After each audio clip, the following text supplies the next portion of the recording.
السلام علیکم قرآن کلاس کے ساتھیوں اور اللہ کی بات سننے والوں،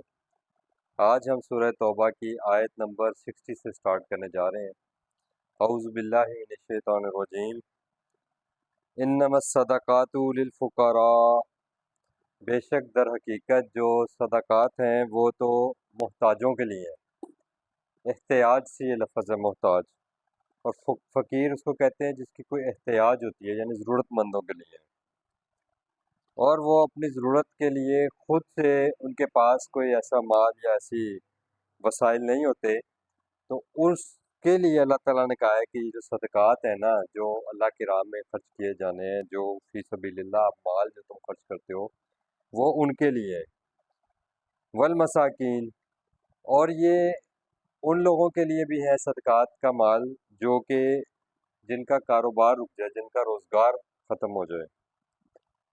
والعاملین علیہا، اور یہ بڑی اہم بات ہوئی ہے یہاں پر، جو کہ عاملین ہیں، یعنی وہ لوگ جو ان صدقات اور زکوٰۃ کا مال کلیکشن میں جو عملہ ہوتا ہے، ان کے اوپر بھی وہ ایز اے سیلری وہ لے سکتے ہیں اس کو، ٹھیک ہے۔ یہ آیت دراصل اللہ تعالیٰ اس سنیریو میں بیان کر رہے ہیں کہ جو حکومتی ٹیکس ہوتا ہے نا، جس کو اللہ تعالیٰ نے زکوٰۃ کا نام دیا ہے۔ زکوٰۃ دو طرح کی ہوتی ہے، ایک زکوٰۃ ہوتی ہے اور ایک ہوتی ہے صدقات۔ زکوٰۃ وہ مال ہے جو آپ نے براہ راست ریاست نے آپ سے لینا ہے، اور وہ ریاست آپ سے کلیکٹ کر کے اپنی ریاست میں موجود جو امیر لوگ ہیں، جو کاروباری لوگ ہیں، جو تجارتی بنیادوں پر کام کرتے ہیں، ان سے وہ مال کلیکٹ کیا جائے گا،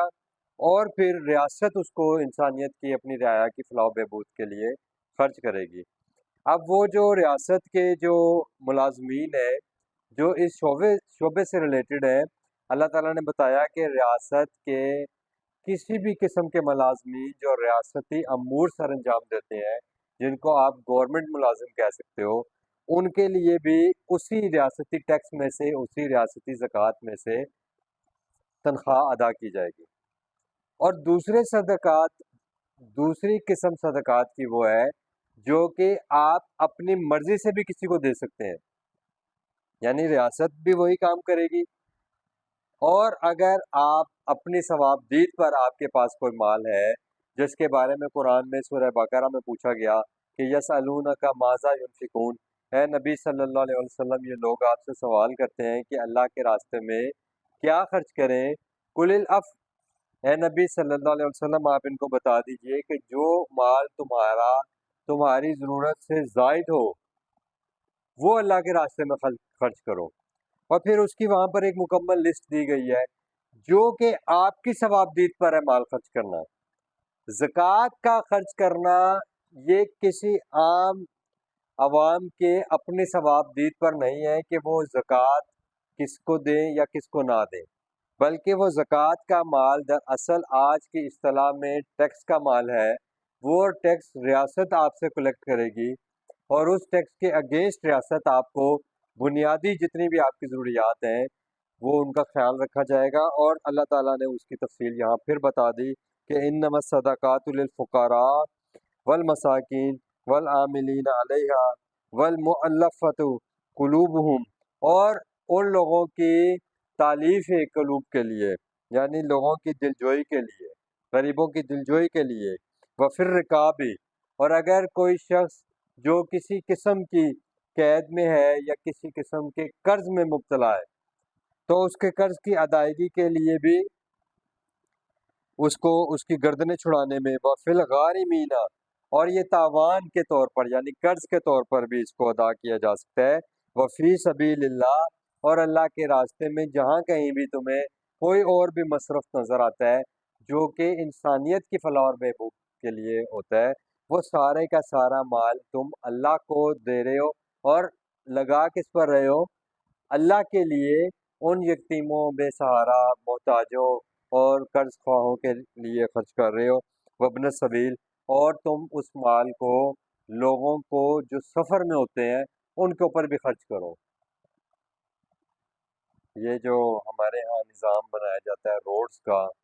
یا بڑے بڑے بریجز بنائے جاتے ہیں، بڑے بڑے جو ہے ہمارے ہاں پروجیکٹس ہوتے ہیں جس میں لوگوں کی آسانی کے لیے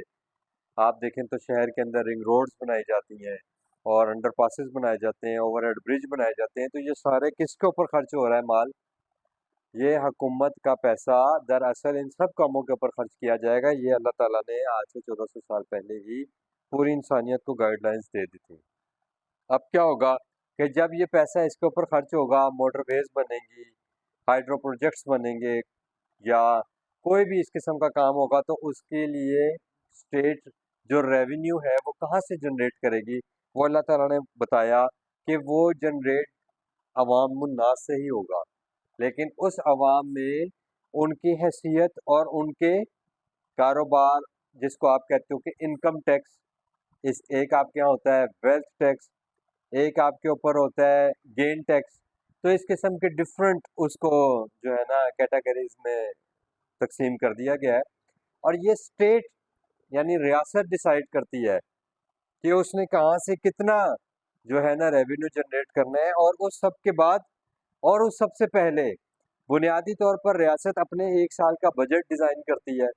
کہ اس بجٹ میں اس کو دیکھنا ہوتا ہے کہ کس شعبے میں اس کو کتنا کام کرنا ہے، کس شعبے میں اس کو کتنا مال خرچ کرنا ہے، اور پھر اس مال کے لیے وہ یہ اپنا سارا اکاؤنٹ کرتے ہیں کہ اب ان کو دراصل ریونیو جنریٹ کتنا کرنا ہے۔ اب آپ سمجھ رہے ہیں اس بات کو؟ تو یہ ایک آیت کے اندر اللہ تعالیٰ نے دراصل وہ پورا سارا جو انتظام ہے، اور یہ کس کی طرف سے ہے؟ فریضۃ من اللہ، یہ اللہ تعالیٰ نے فرض کر دیا ہے ریاست کے اوپر۔ دراصل یہ ریاست کے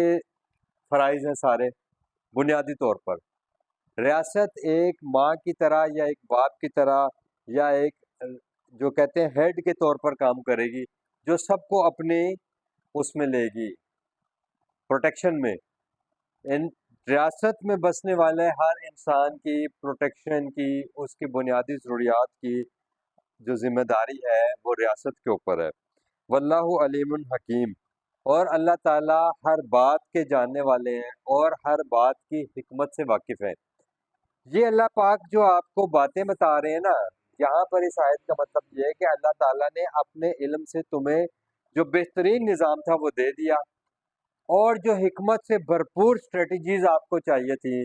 جس سے آپ معاشرے میں پھلو پھولو گے، یا آپ کا معاشرہ دنیا کے اندر پھلے پھولے گا، اس ساری حکمتوں کو اللہ تعالیٰ نے تمہیں اس کتاب کے ذریعے، اس قرآن کے ذریعے آگاہی دے دی ہے۔